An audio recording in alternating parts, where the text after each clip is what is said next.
Patiala jail में नाहक कैद साबिक वजीर आजम इमरान खान की अपने अहले खाना से मुलाकात में भारत के पाकिस्तान पर हमले और पाकिस्तानी कौम के जवाबी रद्द अमल के हवाले से 13 मई को की गई गुफ्तगू।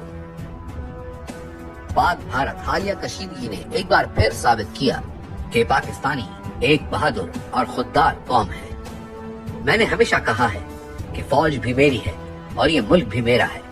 जिस तरह हमारे जवानों ने फजाई और जमीनी सरहदों पर मोदी को शिकस्त दी, वैसे ही पाकिस्तानी अवाम खुसूसन सोशल मीडिया ने मोदी और आरएसएस के बयानिए को दुनिया भर में शिकस्त दी। मोदी ने पाकिस्तान में सिविलियन बच्चों, औरतों, बुजुर्गों और तंसीबात को टारगेट करके बुजदिली का मुजाहिरा किया, जिसका हमारी फोर्सेस ने बेहतरीन जवाब दिया। हम इन बुजदिलाना हमलों में शहीद होने वाले सिविलियंस और मिलिट्री ऑफिशियल्स की फैमिलीज के गम में बराबर के शरीक हैं। मैं पाक फजाइया समेत तमाम फौजी जवानों को प्रोफेशनलिज्म और बेहतरीन कारकर्दगी दिखाने पर खराज तहसीन पेश करता हूँ, जिन्होंने मोदी की तरह सिविलियंस और सिविल तंसीबात को टारगेट करने के बजाय पाकिस्तान पर हमले में शामिल तैयारों और तंसीबात को कामयाबी से तबाह करके कामयाबी हासिल की। नरेंद्र मोदी पाकिस्तान से सख्त नफरत करता है और दौरान जंग पाकिस्तानियों के बेखौफ रवैये ने मोदी के गुस्से को मजीद उभारा होगा।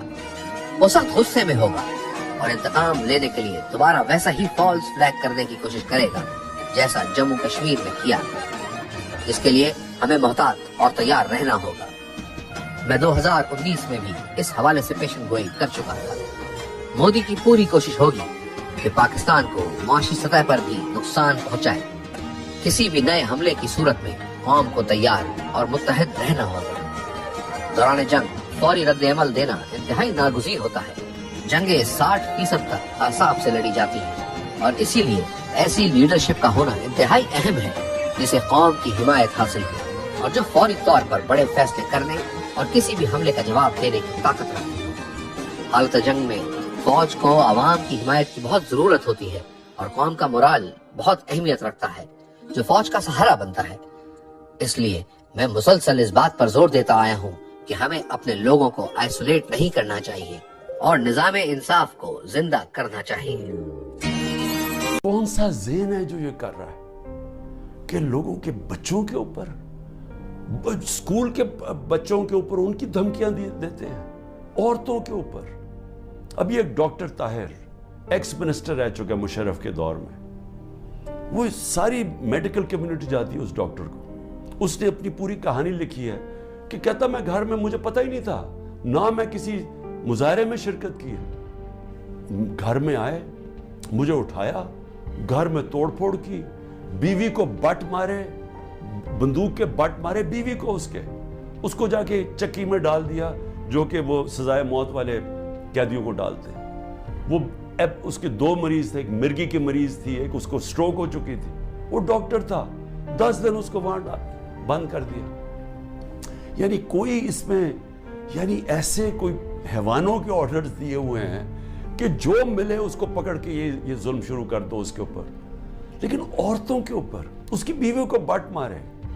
हमारा दीन तो खैर, यानी वो नबी सल्लल्लाहु अलैहि वसल्लम ने वो हदायतें की हुई थी कि मुखालिफों के खिलाफ जंग के दौरान, वो भी जंग मुखालिफ के दौरान, मुखालिफ के साथ ना उनकी औरतों को कुछ हाथ लगाना है, ना उनके बूढ़ों को, ना उनके बच्चों को। ये हदायत थी जंग के दौरान। तो यहाँ तो अपने लोगों से किया जा रहा है। हम पढ़ते थे ये अखबारों में कि जी मकबूजा कश्मीर में इस तरह घरों में घुसती है हिंदुस्तान की फौज। फ़लस्तीनों से सुनते थे, लेकिन वहाँ भी औरतें बच्चों से इतना नहीं हमने सुना जो अब हो रहा है। तो मैं इससे क्या, यानी इससे हासिल क्या होगा? ये जो जुल्म कर रहे हैं, लोगों के घरों में घर तोड़ रहे हैं, बिजनेसेस बंद कर रहे हैं, आगे बेरोजगारी है, लोगों की बिजनेसेस बंद कर रहे हैं, तो जुल्म कर रहे हैं, इससे क्या फायदा हो रहा है? स्वाय नफरतें बढ़ने के मुझे बताएं फायदा क्या हो रहा है? जो भी ये पॉलिसी कर रहा है ना, उस पे कोई अकल नहीं है, उसको कोई पॉलिटिक्स की नहीं समझ, उसको तारीख की नहीं समझ, वो ज्यादा पढ़ा लिखा आदमी नहीं है, ये कोई अहमक ये चीजें करवा रहा है। स्वाय नफरत के बढ़ने के اور یہ ظلم کرنے کے اس سے فائدہ کیا ہو رہا ہے؟ امید کرتا ہوں کہ آپ کو آج کی ویڈیو اچھی لگی ہوگی. اگر آپ کو ہماری ویڈیو اچھی لگی ہے تو ویڈیو کو لائک کریں اور مزید اس طرح کی ویڈیوز دیکھنے کے لیے ہمارا چینل سبسکرائب کر لیں.